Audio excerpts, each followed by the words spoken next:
My husband abandoned me on a hospital bed and flew to Greece with his secretary, using my own money.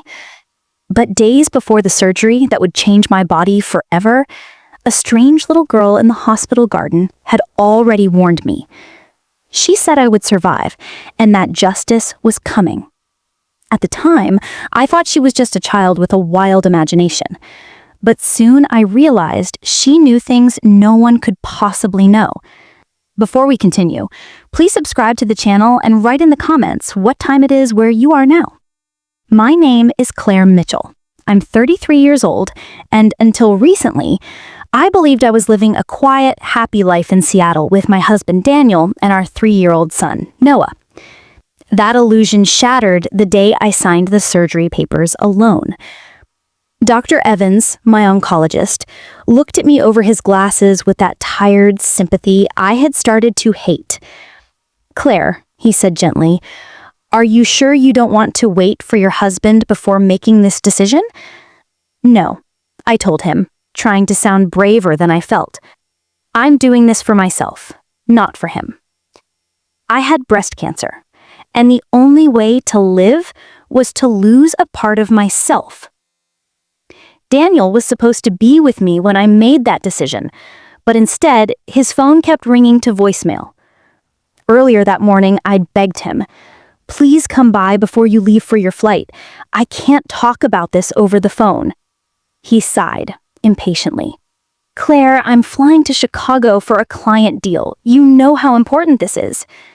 "Then stop by for 5 minutes. The hospital's right on your way." "I'll try," he said, then hung up. But he never came.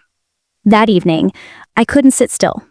I left my room and walked down to the hospital courtyard just to breathe. That's when I saw her. A little girl sitting on a bench, wearing a pink hat too big for her head, humming softly to herself. "Hi there," I said gently. "You're out late. Are you a patient here too?" She looked up with beet brown eyes that seemed far too old for her face.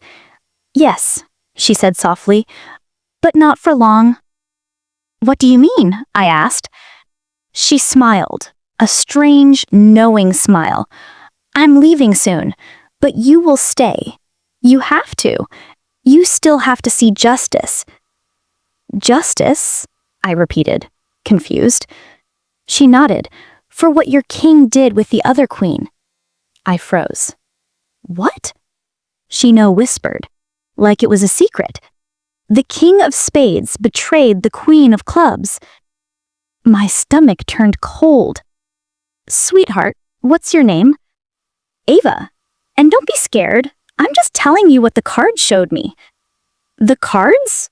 I asked. She nodded again. "They took my real ones away, but I can still see them in my head."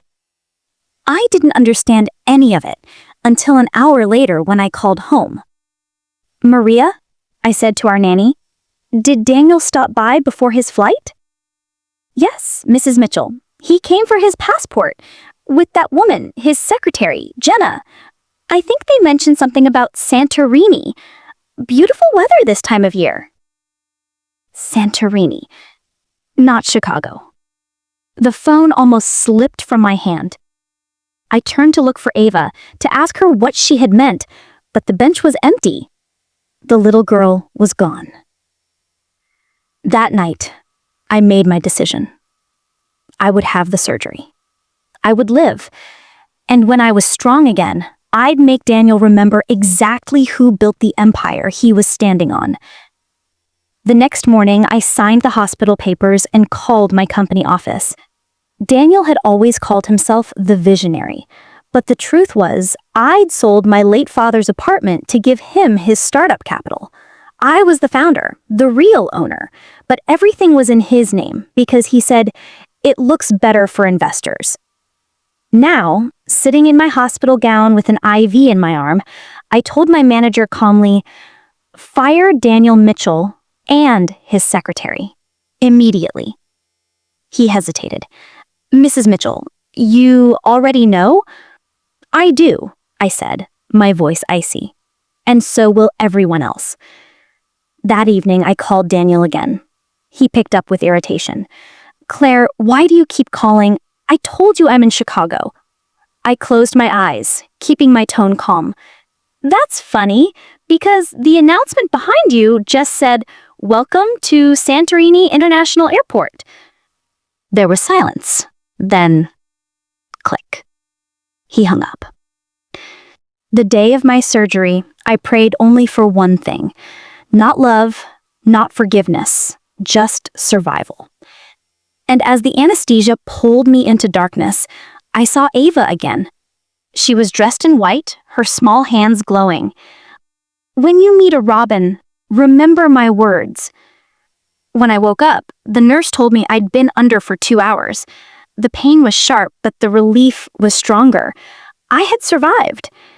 And a few days later, I met Dr. Robin. He wasn't supposed to be there that morning, but fate, or maybe Ava, had other plans.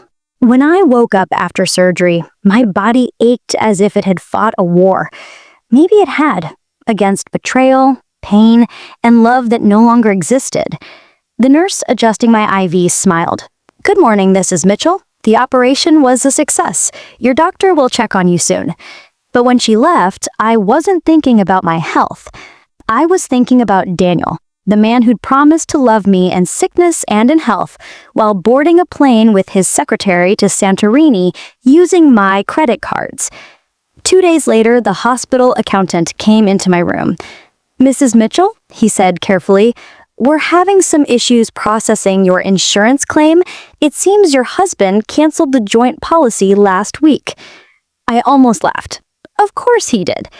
I asked the nurse for my phone, but before I could call Daniel, the door opened and Dr. Robin stepped in. He looked around 35, calm, with kind blue eyes and a patient smile. He said, "Claire Mitchell, I'm filling in for Dr. Evans this week." "You're the new oncologist?" He nodded. "Dr. Robin Hayes. I read your file. You've been through a lot." There was something oddly familiar about him. The name Robin? Ava's words came back to me. "When you meet a Robin, remember my words." I said, "You remind me of someone." He smiled. "Good or bad?" "I think good." He laughed lightly. "Then I'll take it." For the next few weeks, Dr. Robin became the only steady thing in my life. He didn't treat me like a fragile patient. He treated me like a woman learning to start over. One afternoon, when he came to check on my stitches, he said quietly, "Claire, your progress is remarkable, but what about your stress? You seem heavy inside." I hesitated, then told him everything. Daniel's betrayal, the company, the little girl in the garden who vanished. When I finished, he sat back, thoughtful. "Maybe that girl wasn't there to scare you. Maybe she was there to remind you that losing something doesn't mean you've lost yourself." That night, I couldn't sleep. I walked out into the courtyard again, the same place I'd met Ava. The bench was empty, but someone had left a small pink hat folded neatly on it.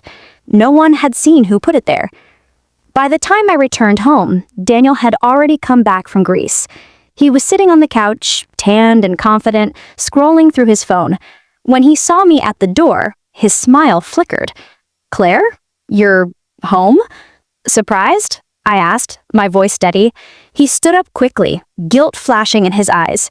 "I was going to visit, I swear. I just got distracted by your secretary." I cut in. "Don't bother lying. I know everything." He dropped the act immediately. "Fine," he snapped. "You want honesty? You've been sick, depressed, a ghost of yourself.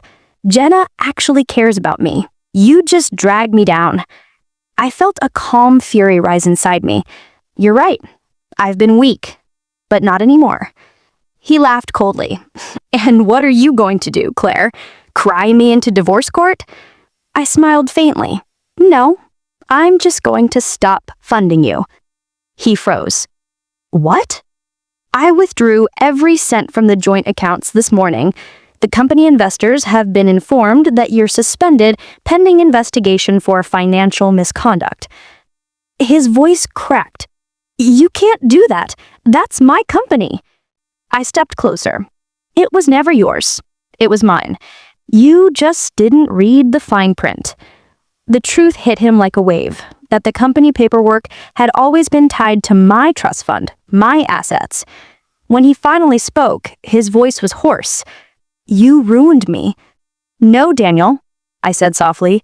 You did that yourself. But revenge doesn't always feel like victory. A week later, while I was making breakfast for Noah, my phone rang. It was the police. Mrs. Mitchell, we're sorry to inform your husband's car was in an accident near the bridge. For a moment, I couldn't breathe. Is he... He's alive, the officer said, but badly injured. He asked for you. I should have felt satisfaction, but all I felt was emptiness. Still, I went to the hospital. Not for him, but for closure. When I walked into his room, Daniel looked smaller, broken. His face was bruised, his arm in a sling. He looked at me with tears in his eyes. Claire, I made a mistake. I stood silently. Please, he whispered. Jenna left me. She took my cards, the money, everything. I don't have anyone left. I almost pitied him. Almost. Then I said quietly, that's what betrayal feels like, Daniel. It takes everything until you're left with nothing but yourself. He tried to reach for my hand, but I stepped back. Goodbye, Daniel. That night, when I put Noah to bed, I found him looking out the window.